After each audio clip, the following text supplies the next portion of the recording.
Hello and welcome to the European Parliament. Today, December 4th, we're here to present the follow-up report on human trafficking in the Sinai.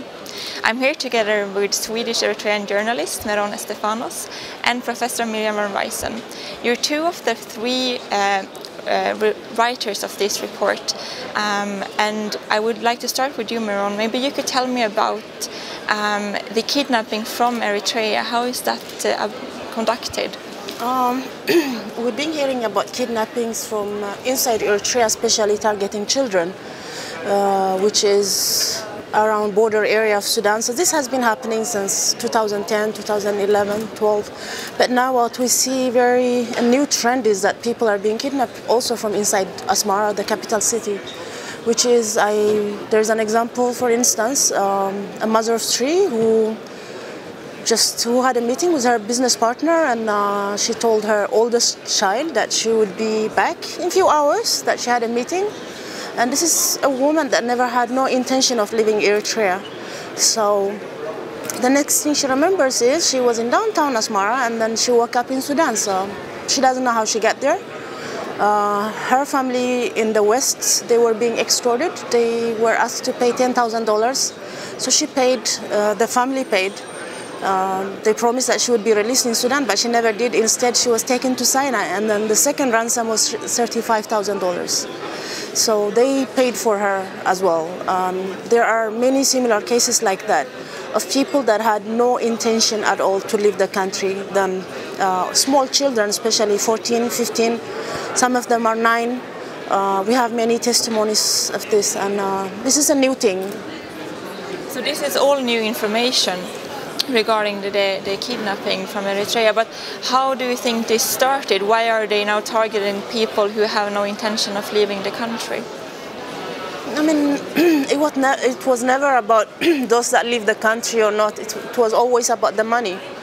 So when you need money, you will, you know. It's lucrative. Yeah, exactly. And that's very interesting.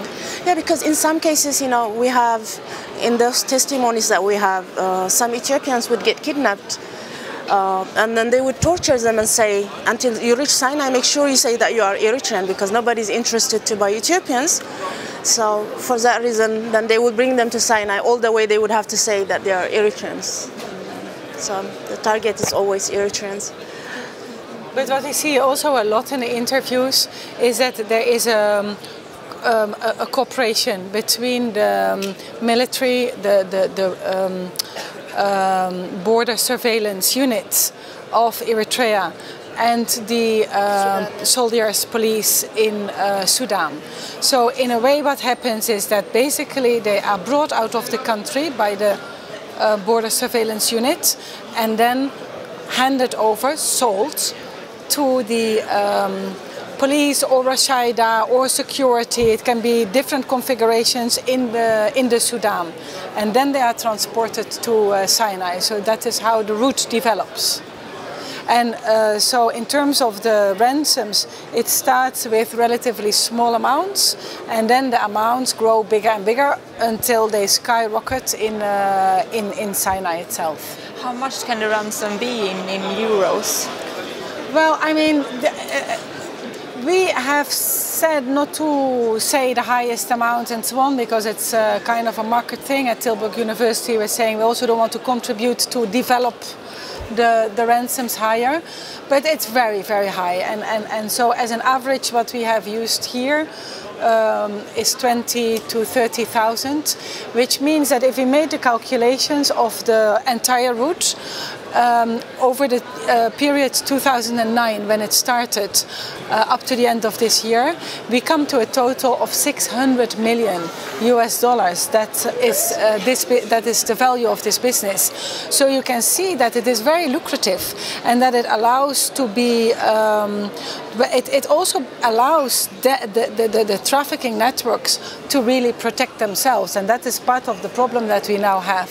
Of course, and you can imagine also with all this money in a very unstable region that it can also go to other networks in that sense. Yeah, that is very possible. I mean, that is something that for sure the UN should investigate. The UN monitoring group, they should really look at the connection between the different kinds of illegal trading, of which human trafficking for sure is one, and is one that is valuable. But I mean, the money matters because that is what keeps the business going. Obviously, both of us, and Meron even more than me, we speak to the people themselves. Even if you speak to one, you want it to stop because it is ruining the lives of young children.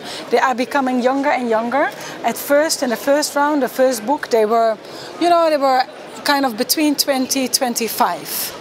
Now they are teenagers. Now they're 16, 17, even as young as 12, 10, 9, and they are living on their own. So that shows that really there is no future. I think in the first round there was an idea that we have to get out of this national service and this slavery, and we look for opportunities elsewhere.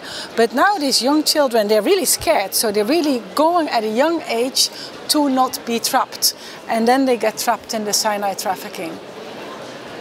Yeah, that's very tragic. So just maybe to sum up, how can you address this with a country like Eritrea that is a failed state where you really have no authority to speak to?